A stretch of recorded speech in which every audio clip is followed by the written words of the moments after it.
ଚତୁର କଜଳପାତି ଓ ଅହଙ୍କାରୀ ଚିଲ୍। ପ୍ରସ୍ତାବନା। ଆମ ଗାଁ ଗହଳିରେ ଆମେ ସବୁବେଳେ ଏକ କଳା ରଙ୍ଗର ଲମ୍ବା ପୁଚ୍ଛ ଥିବା ଛୋଟ ଚଢ଼େଇଟିକୁ ଦେଖୁ।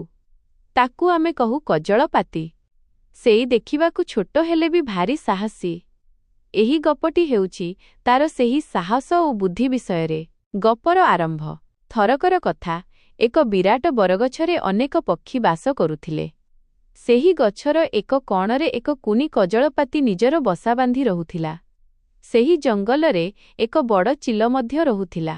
ଚିଲଟି ନିଜର ଶକ୍ତି ପାଇଁ ଖୁବ୍ ଅହଙ୍କାରୀ ଥିଲା। ସେ ଭାବୁଥିଲା ଯେ ସେ ଆକାଶର ରଜା ଏବଂ ଛୋଟ ପକ୍ଷୀମାନଙ୍କୁ ସେ ସବୁବେଳେ ଡରାଉଥିଲା। ଘଟଣାର ମୋଡ଼। ଦିନେ ଚିଲଟି ଭୋକରେ ଆସି ବରଗଛ ପାଖରେ ପହଞ୍ଚିଲା। ସେ ଦେଖିଲା କଜଳପାତିର ବସାରେ କିଛି ଛୋଟ ଛୋଟ ଅଣ୍ଡା ଅଛି।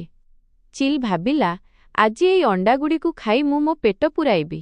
କଜଳପାତି ଯେତେବେଳେ ଏହା ଦେଖିଲା, ସେ ଚିଲ୍କୁ ଅନୁରୋଧ କଲା, ହେ ଚିଲ୍ ଭାଇ, ତୁମେ ତ ଏତେ ବଡ଼ ପକ୍ଷୀ, ମୋର ଏହି ଛୋଟ ଅଣ୍ଡା ଖାଇଲେ ତୁମ ପେଟ ପୂରିବ ନାହିଁ। ଦୟାକରି ଏମାନଙ୍କୁ ଛାଡ଼ିଦିଅ। କିନ୍ତୁ ଅହଙ୍କାରୀ ଚିଲ୍ କହିଲା, ତୁ ଏକ ସାମାନ୍ୟ କଳା ଚଢ଼େଇ, ତୋର ଏତେ ସାହସ ଯେ ତୁ ମୋତେ ଉପଦେଶ ଦେଉଛୁ। କଜଳପାତିର ଚତୁରତା। କଜଳପାତି ବୁଝିଗଲା ଯେ କେବଳ ଶକ୍ତିରେ ଚିଲ୍କୁ ହରାଇବା ସମ୍ଭବ ନୁହେଁ। ସେ ତୁରନ୍ତ ଏକ ଉପାୟ ପାଞ୍ଚିଲା। ସେ କହିଲା, ଠିକ୍ ଅଛି ଚିଲ୍ ଭାଇ, ଯଦି ତୁମେ ନିଜକୁ ଏତେ ଶକ୍ତିଶାଳୀ ଭାବୁଛ, ତେବେ ଚାଲନ୍ତୁ ଆମେ ଏକ ପ୍ରତିଯୋଗିତା କରିବା। ଯିଏ ଆକାଶରେ ସବୁଠାରୁ ଉଚ୍ଚକୁ ଉଡ଼ିପାରିବ ସେ ହିଁ ଶ୍ରେଷ୍ଠ। ଚିଲ୍ ହସି କହିଲା, ଏହା ତ ବହୁତ ସହଜ। ଦୁହେଁ ଉଡ଼ିବା ଆରମ୍ଭ କଲେ। କଜଳପାତି ଖୁବ୍ ଚତୁରତାର ସହ ଚିଲର ପିଠି ଉପରେ କିକରି ବସିଗଲା। ଚିଲ୍ ଯେତେ ଉଚ୍ଚକୁ ଉଠିଲା, କଜଳପାତି ତା ଉପରେ ବସି ଆରାମରେ ଯାଉଥାଏ। ଯେତେବେଳେ ଚିଲ୍ ଥକିଗଲା ଏବଂ ଭାବିଲା ସେ ସବୁଠୁ ଉଚ୍ଚରେ ଅଛି, ସେତେବେଳେ କଜଳପାତି ତା ପିଠିରୁ ଡେଇଁପଡ଼ି ତାଠାରୁ ଅଧିକ ଉଚ୍ଚକୁ ଉଡ଼ିଗଲା। ପରିଣାମ, ଚିଲ୍ ନିଜର ହାର ମାନିଲା। ସେହି ଦିନଠାରୁ ସେ କଜଳପାତିକୁ ଭୟ କରିବାକୁ ଲାଗିଲା।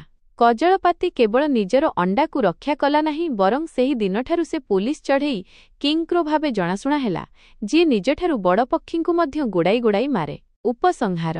ଏହି ଗପରୁ ଆମେ ଶିଖିଲେ ଯେ ଆକାରରେ ଛୋଟ ହେଲେ ମଧ୍ୟ ଯଦି ଆମ ପାଖରେ ସାହସ ଓ ବୁଦ୍ଧି ଥାଏ, ତେବେ ଆମେ ଯେକୌଣସି ବଡ଼ ବିପଦକୁ ସାମ୍ନା କରିପାରିବା।